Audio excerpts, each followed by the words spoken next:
Léviathan, le film russe d'un réalisateur russe que j'avais pas saisi, enfin je connaissais pas, je serais incapable de vous citer son nom, même maintenant, peut-être un jour.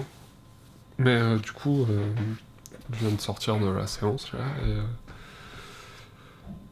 peut-être j'ai pas encore forgé mon avis. Qu'est-ce que j'ai vu C'était pas mal, moi j'ai bien aimé. Truc très maîtrisé. Ah oui, j'ai dit que... Oui, pendant le film, j'ai beaucoup pensé à Winter Sleep, à tort ou à raison, je sais pas, parce que Winter Sleep, c'est en Turquie, là, c'est en Russie, mais dans les paysages, j'ai retrouvé quelque chose, ou dans la gravité de la mise en scène, ou des, ou des acteurs, je sais pas. Il y avait quelque chose comme ça qui m'a rappelé à Winter Sleep.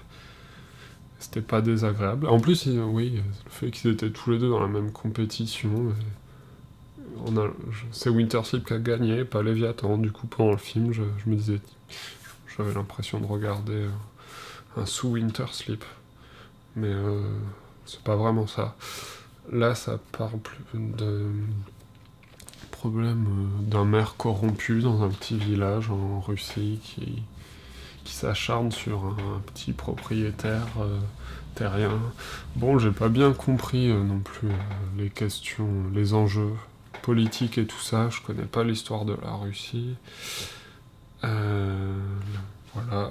Donc, pour les spécialistes de la culture russe, ils ont peut-être autre chose à tirer du film, mais moi, ce que j'ai vu, c'était un rythme et la beauté des images, un truc qui nous entraîne comme ça, lentement. Voilà, on se laisse porter. Je me laisse porter.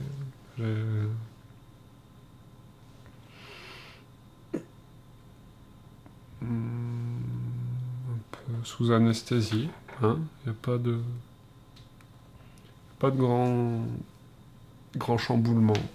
Voilà, j'aurais peut-être espéré ça, un truc exceptionnel qui parle au cœur.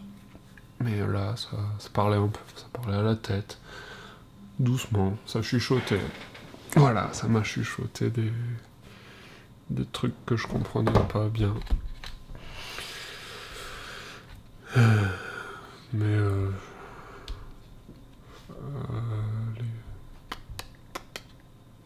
très belles maisons avec des vitres comme ça, des vitres qui prennent toute la largeur de l'écran. Et on voit le paysage. Désolé. À la fin, bon, je le dis, on détruit la maison. Voilà, je pense que c'était peut-être ça le grand truc. Mais la caméra, toujours... Ah oui, bon, bah, c'est un gros travail de mise en scène. Le mec, c'est un gros fou de technique, je pense. Hein. Tous les mouvements, tous les éclairages, tout est au millimètre. Est-ce que c'est une raison suffisante, la maîtrise? Est-ce qu'on peut critiquer un film parce qu'il est trop maîtrisé? Bon, chacun son avis. Mais du coup, ça restait incarné, le film. Ça, on peut pas lui reprocher ça. Et alors, souvent, dans les scènes, il y a des très petits mouvements, des tout petits travelling comme ça, presque imperceptibles. Tout, ouais. Il y a aussi des plans les personnages qui sortent du plan et la caméra qui reste fixe là, qui reste fixée et puis qui fait un petit zoom sur le décor qui reste et sur un élément de décor. Souvent c'était des photos, des trucs comme ça, des trucs qui sont censés avoir du sens. Mais ça j'aime bien cette technique. Des personnages qui sortent et puis on reste là encore posé dans le décor. On se défait on suit notre propre chemin comme ça. Ça, j'aime bien.